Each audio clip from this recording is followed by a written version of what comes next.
Hello. Um, so I'm uh, I'm wrapping up a week-long lightning uh, visit to Paris this week. A quick trip to mainly take care of family matters and some family business. Not necessarily happy times, but always happy to be in the city, the city of light, no matter what is on one's mind. It's always good to be here. It's always comforting, regardless of the circumstances. So as my wife and I begin packing to head back home and back to work, I wanted to leave um, some thoughts, a few observations on Paris, on France, on French culture, on my decades long love story with this country, witnessing both its decline over the years and its momentary moments of awakenings and illuminations. In many ways, as I prepare to leave here, in many ways, France is no longer the one I came of age loving and looking up to. It has been transformed in ways that I could not have imagined 10, 20, 30 years ago, but still um, some of it remained, luckily. So and that's essentially what I wanted to talk about. One of my most cherished rituals upon arriving to Paris every time I come here, or what used to be my most cherished rituals, um, included buying a pack of unfiltered Gitan cigarettes and spending a few hours at the Fnac super bookshop at Montparnasse. I have long since stopped buying my ceremonial Gitan, although I have still to shake off the temptation to still do so. But soaking in the Montparnasse bookshop, the Fnac specifically, is still an indispensable aspect of my arrival ceremony. You can tell a lot. You can probably tell everything about a culture, about a nation, about a civilization by what its people read, indeed, by whether or not people read. The French are reading folks, they're readers of books, not phones, or at least they're buyers of books. It's always a delicate, delightful thing for me, grabbing a couple of new releases upon arrival to this country and standing in a long line with throngs of French people from all age groups at this very same Montparnasse Fnac, waiting for the next available cashier to pay for my books and hop on a train and begin reading. This is a a dying right in America. Go into a local bookshop, buying a book, reading a book. No one does that anymore in America, or very few people do that.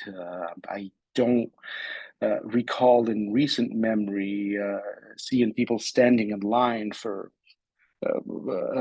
15 minutes waiting to pay for a couple of books or what have you. It's such a rarity in America that local bookstores have almost disappeared from the American social and cultural landscape. But France still clings to this art de vivre, this art and science in a way of really being alive. And so I grabbed this book. I don't know if you can see it. Um, yes, it's about Bachir Gemayel. So I grabbed this book and I wait in line. flipping through the pages, inhaling them, reading bits and pieces, oblivious to the fact that I was severely jet lagged and ought to have been catching up on some sleep. But this book was a gem, and I couldn't keep myself from getting it. It's a very modest 120 some pages. It's a political biography of Bachir Gemayel, and most of its content, tell you the truth, is not new information to me, but it's a gem nonetheless. It was published in May of 2022, so last year. It had the audacity of being honest, decent, a candid record of this young man's story. It is unsullied by the prevailing jaundiced Arabo-fascist and Islamist accounts of this man's short-lived political career, so that, if you're expecting to read in this book another immoral, left-leaning, or so-called left-leaning, venomous portrait of an otherwise decent man, even a flawed, decent man depicted as a murderous thug, this is not the book for you. Go elsewhere.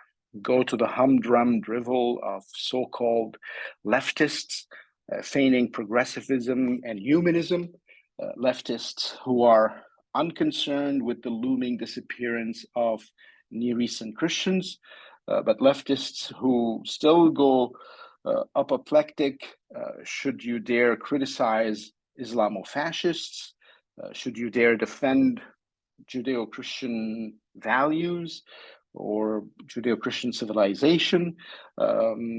Should you have the audacity, the impertinence of voicing opposition to this habit of grinding third trimester fetuses in their mother's wombs in order to later vacuum them out in the form of human hamburgers in the name of liberalism and feminism?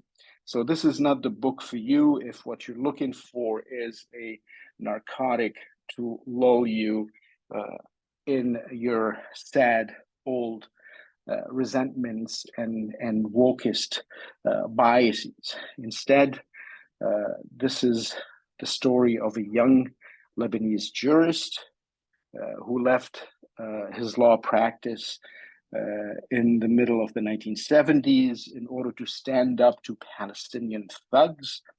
It's the story of a young man who insisted that the Lebanese have the right to live in Lebanon in dignity, not in dimitude, and that arrogant, expansionist, genocidal Arabo-fascists and their Islamist friends be prevented making good on the dirtbag Yasser Arafat's bluster that, and I still remember this famous announcement by Arafat that all it'll take is 5 Palestinians to throw Lebanon's Christians into the sea. That didn't happen, and I think we threw the dirtbag Arafat into the sea. Yet I think it was Marcel Proust who famously wrote, "On crée ce qu'on nomme." We essentially create what we name, the things that we name. In other words, we create realities by simply assigning names to them. And that is why we have today a dozen or more genders. That is why we are not products of nature and biology, but instead we are assigned genders at birth by society. And that is why Bachir Gemayel's history and legacy continue to be sullied by trash journalists and immoral leftists feigning progressivism. But in the end, truth and fact and moral integrity will triumph. Read books, please.